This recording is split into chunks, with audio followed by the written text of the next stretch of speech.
Alright, so nandito tayo ngayon sa Cafe, yung isang coffee shop na pinupuntahan ko dito sa Saipan. So as you can see, ito yung view sa labas. Kung nakita nyo, pero yan. Okay, so ito siya sa loob. So I just ordered my Java chip Frappuccino. And then, flex ko rin pala yung napakagandang tumbler ko na dinala ko dito from Coffee Bean.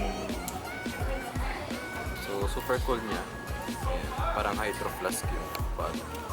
Pero today, while nandito tayo sa loob ng Cafe, ang purpose of this video is i-unbox natin tong nabili ko Witcher 3 Nintendo Switch game. So, hopefully kita nyo naman siya. Ayan. So, nabili ko siya sa Data Blitz for a whopping 2,650. Medyo yung magkulang dito. Ayan, para kita nyo. Ayan. 2,650.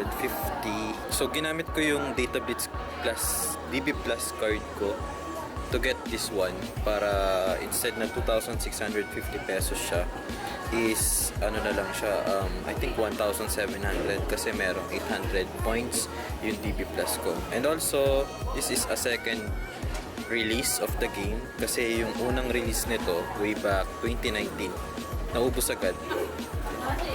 Again, nalaro ko na tong game na to sa PlayStation 4, yung sa lumang PlayStation 4 pa, hindi yung Pro.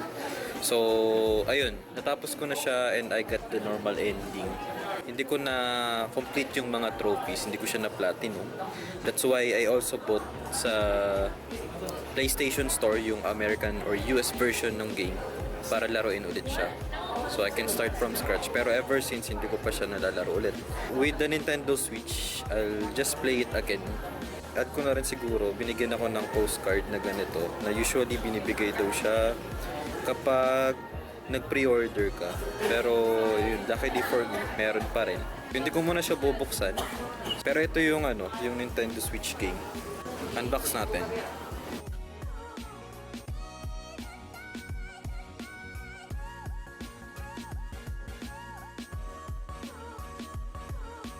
Ayan, so check natin yung laman nito. Merong logo dito na parang inserts ng something to read, stickers, map, and then sa likod, CD Projekt Red na logo. So yung una mong makuha, makita dito is yung parang thank you card ng CD Projekt Red. So sa likod, nakalagay dyan, "Dear gamer, here's to you having a fantastic time. Yours truly, everyone at CD Projekt Red." Then also, same sa PS4, meron pa rin itong stickers. Yan yung logo ni Geralt. Then also, if you need something to read habang nagko-coffee ka, pwede mo itong check yung Witcher Compendium. So makikita mo dito yung mga random facts or story about Witcher. Yung story, lalo na kung first time mo maglalaro nito. Nandyan si Vesemir, yung parang pinaka kaibigan ni Geralt na Witcher din. Then of course, si Geralt nandyan. Ayan. And then other information, yung mga ibang supporting cast ng game, especially Ciri. And then lastly, you have yung map. So ito, hindi ko nabubuksan kasi medyo malaki siya. Pero from someone na nalaro tong game na to, napaka something na pwede mong ipa-frame itong map na to. Kasi kung fan ka nung game and then na-enjoy mo siya, anytime maalala mo yung game. Ito, maganda. Ayan. So makita mo dyan yung Skellige, tsaka Novigrad. Ayun, yung mga ganun. Ayun, so yun lang muna siguro for the unboxing of the Witcher 3 Wild Hunt Complete Edition for Nintendo Switch. So hopefully na-enjoy nyo yung unboxing.